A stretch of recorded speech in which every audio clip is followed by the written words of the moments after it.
Hello, listeners. I'm your host, Evan Jordan, and today I will be voicing an article about the Battle of Oweland.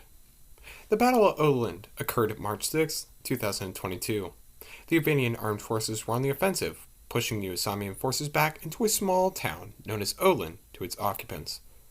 The battlefield was relatively flat, besides a small ridgeline that surrounded the city, giving the Osamians an extremely strategic position for defense.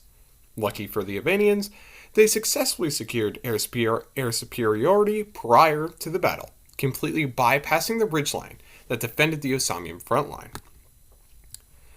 The Osamian defenses were extremely hard, using the ridgeline as a border to the town. They used their new Flicker medium tank, supporting an 8-pump gun and 5 layers of armor, as the main backbone of their armed forces.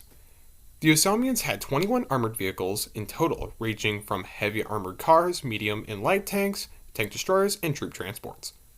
The Osamians used the town's buildings as cover, making them hard to engage without completely decimating the town from air attacks.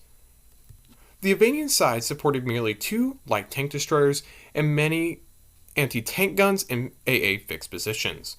The Albanians relied heavily on the air superiority they possessed, launching airstrikes against the defenseless Osamian ground forces. The airstrikes were highly successful, alongside anti-tank gunfire, knocking out 9 to 10 of the Osamian AFVs deployed at the battlefield, nearly 50% of all deployed forces. The Osamians for the majority of the time were loading up their units alongside the ridgeline for a main counterattack, but this was postponed due to airstrikes by the Albanians. When they did end up launching a counteroffensive over the ridge, the anti-tank guns made short work of the Osamian armor that crested the hill. Near the end of the battle, the Osamians were in a state of turmoil, trying to stop the Albanians from securing the town. But unfortunately for the Osamians, there was not enough units in reserve to coordinate another counterattack. In the closing minutes of the fight, around 4 p.m. that day, the Osamian High Command conditionally declared a full-scale retreat of the town.